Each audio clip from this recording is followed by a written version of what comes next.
ಶುಕ್ರವಾರದ ದಿನ ಲಕ್ಷ್ಮೀದೇವಿಯ ಅರ್ಚನೆಯನ್ನು ಮಾಡ್ತಾ ಶ್ರಾವಣ ಮಾಸದಲ್ಲಿ ನಡೆಯುವ ಲಕ್ಷ್ಮೀ ಪೂಜೆ ಇದು ಸಾರ್ಥಕವಾಗಬೇಕಾದರೆ ಅದು ಶ್ರಾವಣ ಆಗಬೇಕು. ಶ್ರವಣದಿಂದ ಲಕ್ಷ್ಮೀದೇವಿಯ ಮಹಿಮೆಯನ್ನು ತಿಳಿಯಬೇಕು. ಆಗ ಶ್ರಾವಣ ಮಾಸದಲ್ಲಿ ಪೂಜೆಯನ್ನು ಮಾಡಿದ್ದು ಪೂರ್ಣ ಸಾರ್ಥಕವಾಗತ್ತೆ. ಆ ದೃಷ್ಟಿಯಲ್ಲಿ ಸ್ವಲ್ಪ ಮಹಾಲಕ್ಷ್ಮೀ ದೇವಿಯ ಸ್ಮರಣೆಯನ್ನು ಮಾಡಿ, ಲಕ್ಷ್ಮೀಪತಿಯಾದ ನಾರಾಯಣನ ಸ್ಮರಣೆಯನ್ನು ಮಾಡಿ ಲಕ್ಷ್ಮೀನಾರಾಯಣರ ಅನುಗ್ರಹಕ್ಕೆ ಪಾತ್ರರಾಗೋಣ.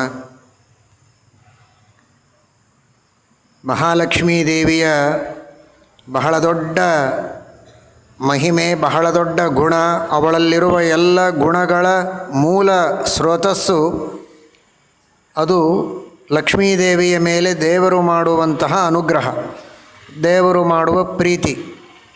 ಸರ್ವೋತ್ತಮ ಪ್ರಿಯಾಯೈ ನಮಃ ಅಂತ ಲಕ್ಷ್ಮೀದೇವಿ ಸರ್ವೋತ್ತಮನಾದ ಪರಮಾತ್ಮನಿಗೆ ಪ್ರಿಯರಾದವರು ಅಂತ ಯಾರೆಲ್ಲ ಇದ್ದಾರೆ ಅವರೆಲ್ಲರಲ್ಲಿ ಉತ್ತಮಳಾದವಳು ಮಹಾಲಕ್ಷ್ಮೀದೇವಿ.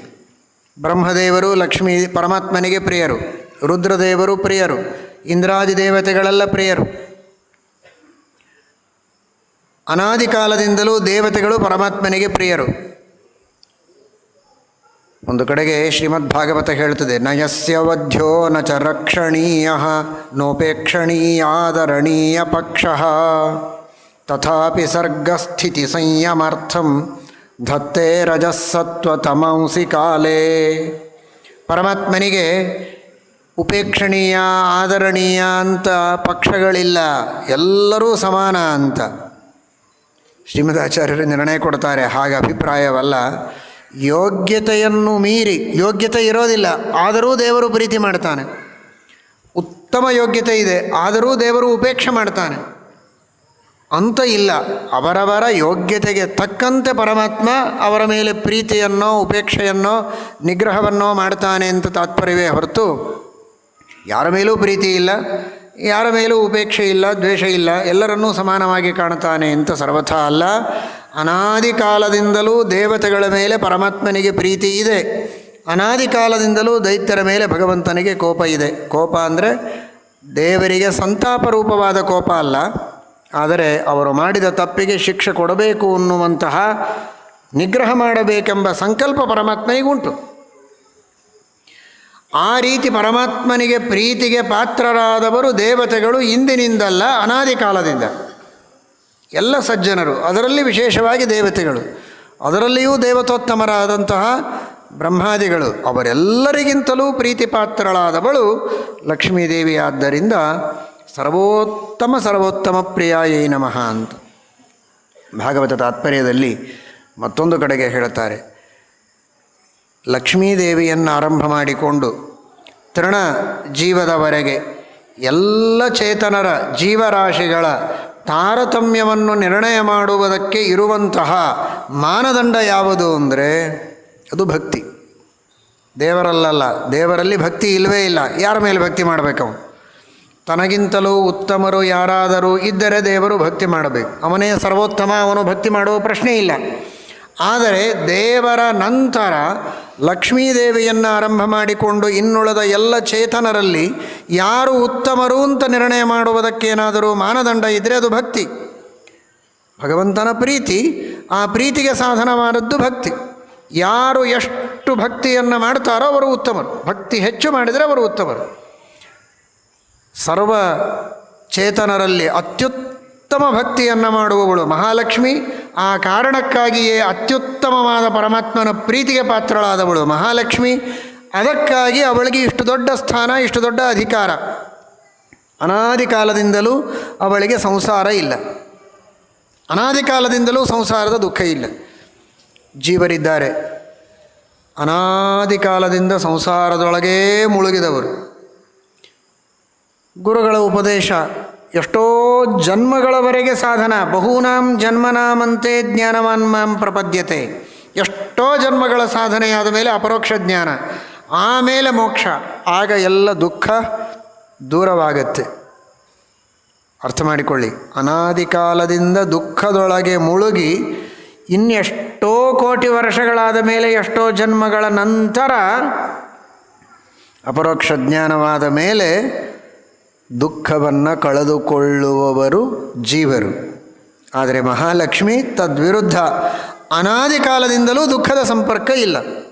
ದುಃಖ ಸ್ಪೃಷ್ಟಂ ತದಸ್ಪೃಷ್ಟಂ ಇತಿ ದ್ವೇಧೈವ ಚೇತನಂ.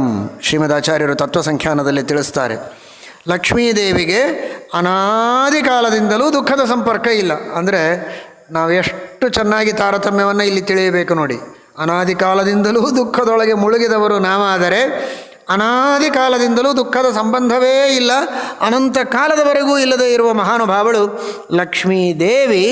ಆದರೆ ಇದಕ್ಕೆ ಕಾರಣ ಅವಳ ಸ್ವಾತಂತ್ರ್ಯ ಅಲ್ಲ, ಅವಳ ಭಕ್ತಿ. ದೇವರಲ್ಲಿ ಅವಳು ಅನಾದಿ ಕಾಲದಿಂದ ಮಾಡುವ ಭಕ್ತಿಯೇ, ಆ ಕಾರಣಕ್ಕಾಗಿ ದೇವರು ಅವಳ ಮೇಲೆ ಮಾಡಿದಂತಹ ಪ್ರೀತಿಯೇ ಅವಳ ನಿತ್ಯ ಮುಕ್ತಿಗೆ ಕಾರಣ. ನಿತ್ಯದಲ್ಲಿಯೂ ಅವಳು ದುಃಖ ಸಂಬಂಧ ಇಲ್ಲದೆ ಇರುವಂತೆ ಇರುವುದಕ್ಕೆ ಅದು ಕಾರಣವಾಗಿದೆ ಎಂಬುದಾಗಿ ಭಾಗವತ ತಾತ್ಪರ್ಯದಲ್ಲಿ ಶ್ರೀಮದಾಚಾರ್ಯರು ತಿಳಿಸ್ತಾರೆ. ಇದನ್ನು ನಾವು ಚಿಂತನೆ ಮಾಡಬೇಕು. ನಿತ್ಯ ಮುಕ್ತಳು, ನಿರ್ವಿಕಾರಳು, ಯಾವುದೇ ತರಹದ ವಿಕಾರ ಇಲ್ಲ, ಶುದ್ಧವಾದ ಜ್ಞಾನ, ಅನಾದಿ ಕಾಲದಿಂದಲೂ ಶುದ್ಧವಾದ ಯಥಾರ್ಥವಾದ ಜ್ಞಾನ. ಜಗತ್ತಿನ ವಿಷಯದಲ್ಲಿ ಲಕ್ಷ್ಮೀದೇವಿಗೆ ತಿಳಿಯದೇ ಇದ್ದದ್ದು ಅಂತ ಇಲ್ಲವೇ ಇಲ್ಲ. ಒಂದೊಂದು ಪೃಥ್ವಿಯ ಸುತ್ತಮುತ್ತಲೂ ನೋಡ್ತಾ ಇದ್ದೀರಿ. ನಮಗೆ ತಿಳಿಯದೇ ಇದ್ದ ಪ್ರಪಂಚ ಬಹಳ ಇದೆ, ನಮಗೆ ತೋರುವ ಪ್ರಪಂಚ ಸಣ್ಣದು, ಅಷ್ಟೇ ಸಾಕು ನಾವು ತಿಳಿಯೋದಕ್ಕೆ. ಒಂದು ಸಣ್ಣ ಸಾಸಿವೆ ಕಾಳನ್ನು ತೆಗೆದುಕೊಂಡ್ರೆ, ಬೇಡ ವ್ರತ ಇದೆ ಅಂದರೆ ಎಳ್ಳು ತಗೊಳ್ಳಿ, ಒಂದು ಎಳ್ಳಿನ ಕಾಳು ತೆಗೆದುಕೊಂಡರೂ ಸಾಕು, ಅದರೊಳಗೆ ಅನಂತ ಭಾಗಗಳಿವೆ. ಇಡೀ ಪೃಥ್ವಿಯಲ್ಲಿ ಎಷ್ಟು ಪರಮಾಣುಗಳು ಇರಲಿಕ್ಕೆ ಸಾಧ್ಯ ಇಲ್ಲ, ಆಲೋಚನೆ ಮಾಡಿ. ಆ ಒಂದೊಂದು ಪರಮಾಣುವಿಗೂ ಅನಂತ ಭಾಗಗಳನ್ನು ಶ್ರೀಮದಾಚಾರ್ಯರು ಹೇಳುತ್ತಾರೆ ಅನುವ್ಯಾಖ್ಯಾನದಲ್ಲಿ. ಹೀಗಿದ್ದರೆ ಪ್ರಪಂಚದೊಳಗೆ ಪಾರ್ಥಿವ ಪರಮಾಣುಗಳು, ನೀರಿನ ಪರಮಾಣುಗಳು, ತೇಜಸ್ಸು, ವಾಯು, ಭೂತಾಕಾಶ, ಹೀಗೆ ತೆಗೆದುಕೊಳ್ತಾ ಹೋದರೆ ಅವ್ಯಾಕೃತ ಆಕಾಶದೊಳಗೂ ಅನಂತವಾದ ಸೂಕ್ಷ್ಮವಾದ ಪ್ರದೇಶಗಳಿವೆ ಅಂತಾರೆ. ಅಷ್ಟೆಲ್ಲವೂ ಲಕ್ಷ್ಮೀದೇವಿಗೆ ಗೊತ್ತು. ಅಷ್ಟೆಲ್ಲ ಕಡೆಗೂ ಲಕ್ಷ್ಮೀದೇವಿ ತಾನಿದ್ದಾಳೆ. ಅಷ್ಟೆಲ್ಲದರ ಯಾವುದರ ಸೃಷ್ಟಿಯಾಗಬೇಕೋ ಅದರ ಸೃಷ್ಟಿ ಮಾಡ್ತಾಳೆ. ಯಾವುದು ಅನಾದಿಯೋ ಅಲ್ಲಿ ನಿಯಾಮಕಳಾಗಿರ್ತಾಳೆ.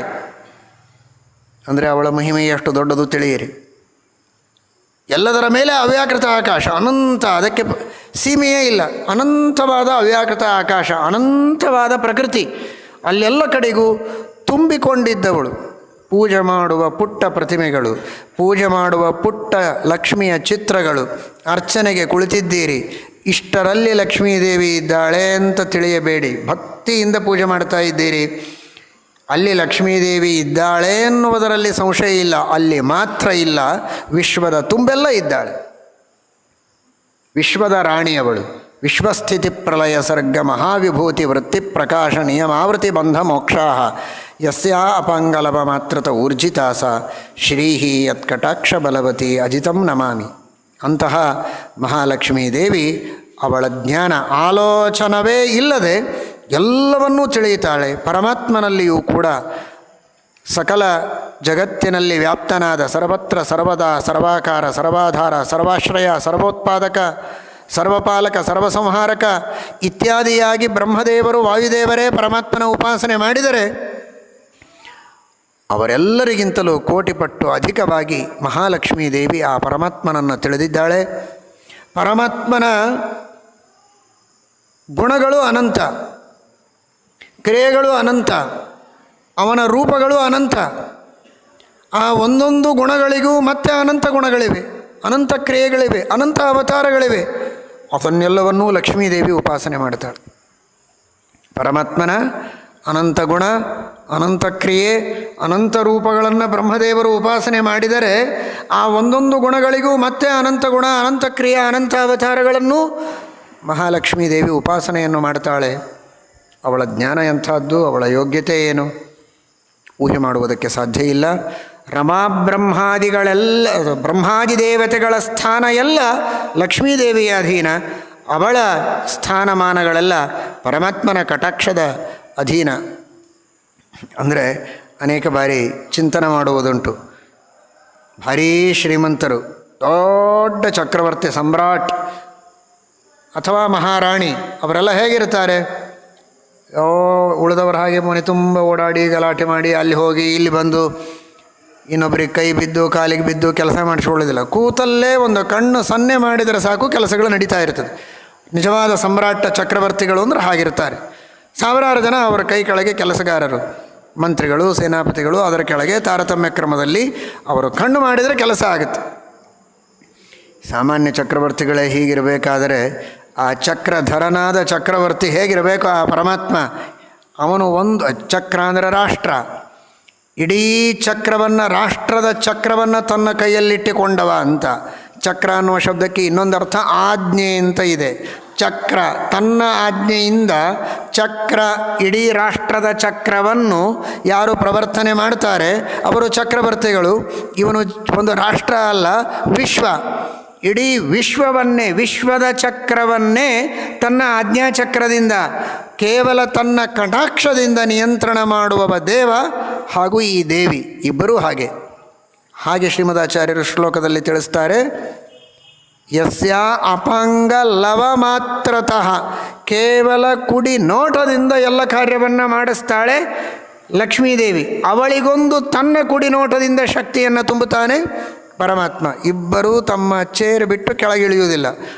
ಇವಳೊಂದು ಕುಡಿನೋಟ ಜಗತ್ತಿನ ಮೇಲೆ ಬೀರಿದರೆ ಅವಳಿಗೊಂದು ಕುಡಿನೋಟ ದೇವರಿಂದ ಬರುತ್ತೆ. ಅಲ್ಲಿಗೆ ಕೆಲಸ ಮುಗಿಯಿತು. ಇಡೀ ಜಗತ್ತಿನ ಎಲ್ಲ ಕಾರ್ಯಗಳು ಆಗ್ತದೆ.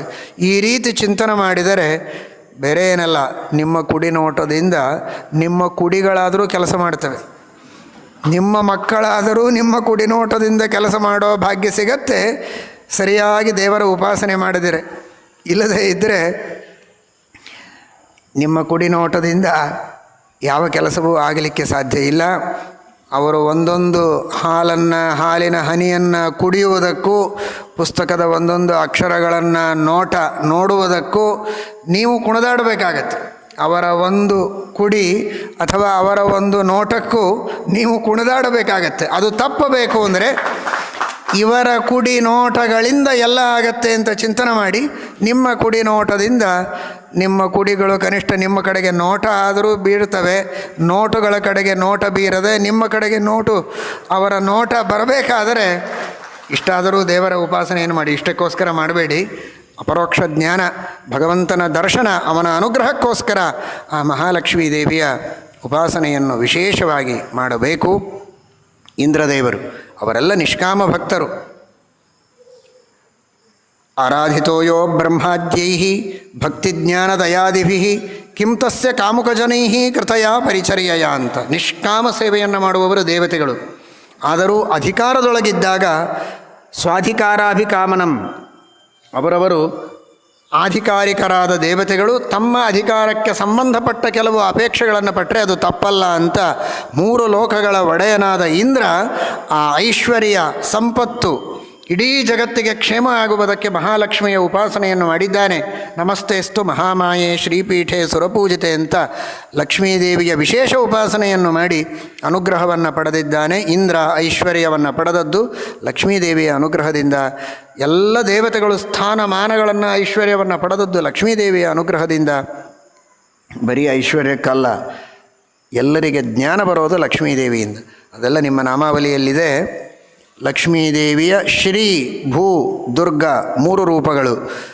ಸತ್ವ, ರಜಸ್, ತಮಸ್ ಎಂಬ 3 ಗುಣಗಳಿಗೆ ನಿಯಾಮಕಳಾದವಳು. ಅದರಲ್ಲಿ ಸೂಕ್ಷ್ಮವಾದ ಸತ್ವಗುಣದ ಕಾರ್ಯ ಜ್ಞಾನ, ರಜೋಗುಣದ ಕಾರ್ಯ ಕ್ರಿಯೆ, ಆ್ಯಕ್ಷನ್, ತಮೋಗುಣದ ಕಾರ್ಯ ಇದು ಮೋಹ, ತಪ್ಪು ತಿಳುವಳಿಕೆ ಇತ್ಯಾದಿಗಳು. ಸೂಕ್ಷ್ಮವಾದ ಸತ್ವಗುಣ ದೇವರ ವಿಷಯದಲ್ಲಿ ಜ್ಞಾನವನ್ನು ಕೊಡ್ತದೆ. ಬರೀ ಸತ್ವಗುಣ ಇದೆಲ್ಲ ಕಾಣುವ ಹಾಗೆ ಮಾಡುತ್ತೆ. ಸೂಕ್ಷ್ಮ ಸತ್ವಗುಣ ಪರಮಾತ್ಮನ ಮಹಿಮೆಯನ್ನು ತಿಳಿಸಿಕೊಡುತ್ತದೆ. ಶಾಸ್ತ್ರಗಳ ತಿಳುವಳಿಕೆ, ಧರ್ಮದ ತಿಳುವಳಿಕೆ ನಮಗೆ ಬರುವಂತೆ ಮಾಡ್ತದೆ. ಅದನ್ನು ಲಕ್ಷ್ಮೀದೇವಿಗೆ ಬೇಡಬೇಕು. ಸೂಕ್ಷ್ಮ ಸತ್ವಗುಣದ ಮಾನಿನಿಯಾದ ನೀನು ನಮಗೆ ನಿನ್ನ ಒಡೆಯನ ಮಹಿಮೆ ತಿಳಿಯುವಂತೆ ಅನುಗ್ರಹಿಸು ಅಂತ. ಎರಡನೆಯದು, ಸೂಕ್ಷ್ಮ ರಜೋಗುಣಕ್ಕೆ ಅಭಿಮಾನಿನಿಯಾದ ಭೂದೇವಿ ಅವಳು ಕ್ರಿಯೆ, ನಮ್ಮಿಂದ ಕ್ರಿಯೆ ಆಗುವಂತೆ ಮಾಡುವವಳು. ಯಾವ ಕ್ರಿಯೆ? ಅಲ್ಲಿ ಇಲ್ಲಿ ಓಡಾಡೋ ಕ್ರಿಯೆಗೆ ಅದು ಸ್ಥೂಲ ರಜೋಗುಣ. ಸೂಕ್ಷ್ಮವಾದ ರಜೋಗುಣ ದೇವರ ಪೂಜೆ, ಪ್ರದಕ್ಷಿಣೆ, ನಮಸ್ಕಾರ, ದೇವರ ಸೇವೆ, ಭಗವದ್ಭಕ್ತರ ಸೇವೆ, ಈ ತರಹದ ಕ್ರಿಯೆಗಳನ್ನು ಮಾಡಿಸುವ ದೇವಿ ಅವಳು ಭೂದೇವಿ. ಯಾವಾಗಲೂ ದೇವರ ಸೇವೆ ನಮ್ಮಿಂದ ಆಗುವಂತೆ ಮಾಡಿಸುವಂಥ ಭೂದೇವಿಯಲ್ಲಿ ಪ್ರಾರ್ಥನೆ ಮಾಡಬೇಕು. ಬರೀ ನನ್ನ ಹೆಸರಲ್ಲಿ ಒಂದಿಷ್ಟು ಸೈಟ್ ಮಾಡೋ ಹಾಗೆ ಮಾಡು ಅಂತ ಕೇಳ್ಕೊಳ್ಬೇಡಿ. ಕೇಳ್ಕೊಂಡ್ರೆ ಕೇಳ್ಕೊಳ್ಳಿ, ಬರೀ ಅದನ್ನೇ ಕೇಳ್ಕೊಬೇಡಿ ಅಷ್ಟೇ. ದೇವರ ಸೇವೆಯನ್ನು ಮಾಡುವಂತೆ ಭೂದೇವಿ ನಮಗೆ ಪ್ರಾರ್ಥನೆ ಮಾಡಬೇಕು. ಶ್ರೀಭೂ ಸಮೇತನಾದ ನಾರಾಯಣನ ವೆಂಕಟೇಶನ ಸ್ತುತಿಯನ್ನು ನೀವೆಲ್ಲ ಮಾಡುವಾಗ, ಇನ್ನು ದುರ್ಗಾದೇವಿ ತಪ್ಪು ತಿಳುವಳಿಕೆಯನ್ನು ಕೊಡುವವಳು. ಮತ್ತು ಅದನ್ನೇನು ಕೇಳೋದು? ನೋಡಿ, ಏನನ್ನೋ ನೋಡಿ ಏನೋ ತಿಳ್ಕೊಳ್ತೇವೆ. ಹಗ್ಗ ಬಿದ್ದಿರುತ್ತೆ, ಹಾವು ಅಂತ ತಿಳ್ಕೊತೇವೆ. ಇದು ತಮೋಗುಣದ ಕೆಲಸ. ಅದನ್ನು ದುರ್ಗಾದೇವಿಯೇ ಕೊಡೋದು. ಕೊಟ್ಟರೆ ಕೊಡಲಿ, ಕೊಡಬಾರದು. ಕದಾಚಿತ್ ಅನರ್ಥ ಆದರೂ ಸಣ್ಣ ಅನರ್ಥ ಆಗ್ತದೆ. ಆದರೆ ಸೂಕ್ಷ್ಮ ತಮೋಗುಣ ಇದೆಯಲ್ಲ, ಅದು ದೇವರ ಬಗ್ಗೆಯೇ ತಪ್ಪು ತಿಳುವಳಿಕೆ ಬರೋ ಹಾಗೆ ಮಾಡ್ತದೆ. ಅದನ್ನು ಮಾತ್ರ ಕೊಡಬೇಡ ಅಂತ ದುರ್ಗಾದೇವಿ ಕೇಳಬೇಕು. ಅದನ್ನು ಕೊಟ್ಬಿಡು ಅಂತ ಕೇಳಬಾರ್ದು. ಸೂಕ್ಷ್ಮ ಸತ್ವಗುಣ, ಶುದ್ಧ ಜ್ಞಾನ ಬೇಕು. ಸೂಕ್ಷ್ಮ ರಜೋಗುಣ, ದೇವರ ಸೇವೆ ಬೇಕು. ಸೂಕ್ಷ್ಮ ತಮೋಗುಣ, ದೇವರ ಬಗ್ಗೆ ತಪ್ಪು ತಿಳುವಳಿಕೆ ಬೇಡ. ಸುತಮಶ್ಚ ಜಹ್ಯಾತ್ ಅಂತ ಗೀತಾ ಭಾಷ್ಯದಲ್ಲಿ ಶ್ರೀಮದಾಚಾರ್ಯ ಹೇಳ್ತಾರೆ. ಅದು ಬೇಡ. ಆ ತಪ್ಪು ತಿಳುವಳಿಕೆ ದೇವರ ವಿಷಯದಲ್ಲಿ ಮಾತ್ರ ಎಂದಿಗೂ ಬರದಂತೆ ನಮ್ಮನ್ನು ಕಾಪಾಡು. ನಮಗೆ ಬರುವ ಎಲ್ಲ ಅಜ್ಞಾನ, ಸಂಶಯ, ತಪ್ಪು ತಿಳುವಳಿಕೆ ದೂರ ಮಾಡಿ ನಮ್ಮನ್ನು ಉದ್ಧಾರ ಮಾಡು. ಯಾಕೆ? ನಿನಗೆ ಶರಣು ಬಂದಿದ್ದೇನೆ ಅಂದರೆ ನೋಡೋದೇ ಇಲ್ಲ ಲಕ್ಷ್ಮೀದೇವಿ ನಮ್ಮ ಕಡೆಗೆ.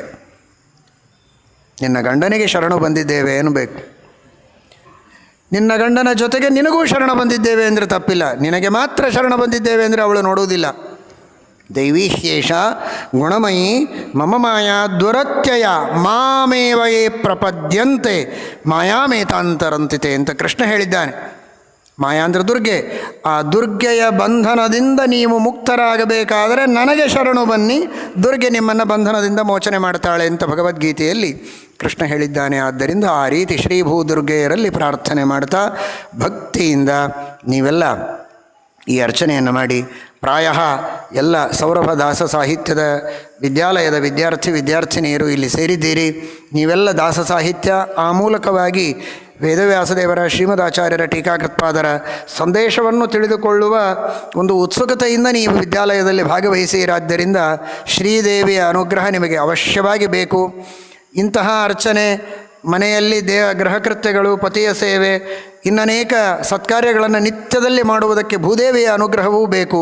ಇಡೀ ಜೀವನದಲ್ಲಿ ನಿಮಗೂ ನಿಮ್ಮ ಮಕ್ಕಳಿಗೂ ಮೊಮ್ಮಕ್ಕಳಿಗೂ ಎಂದಿಗೂ ದೇವರ ವಿಷಯದಲ್ಲಿ ತಪ್ಪು ತಿಳುವಳಿಕೆ ಬರಬಾರದು ಅನ್ನುವುದಕ್ಕೆ ದುರ್ಗಾದೇವಿಯ ಅನುಗ್ರಹವು ಎಲ್ಲರಿಗೆ ಇರಲಿ ಅಂತ ಈ ಸಂದರ್ಭದಲ್ಲಿ ಪ್ರಾರ್ಥನೆಯನ್ನು ಮಾಡುತ್ತಾ, ಗುರುಗಳಲ್ಲಿ ಅಂತರ್ಯಾಮಿಯಾದ ಭಾರತೀಯ ರಮಣ ಮುಖ್ಯ ಪ್ರಾಣಾಂತರ್ಗತ ಮೂಲ ಸೀತಾ ಸಮೇತ ಮೂಲರಾಮದೇವರಲ್ಲಿ, ದಿಗ್ವಿಜಯರಾಮ ವೇದವ್ಯಾಸದೇವರಲ್ಲಿ ಸಮರ್ಪಣೆಯನ್ನು ಮಾಡ್ತೇವೆ. ಹರಯೇ ನಮಃ. ಶ್ರೀಕೃಷ್ಣ.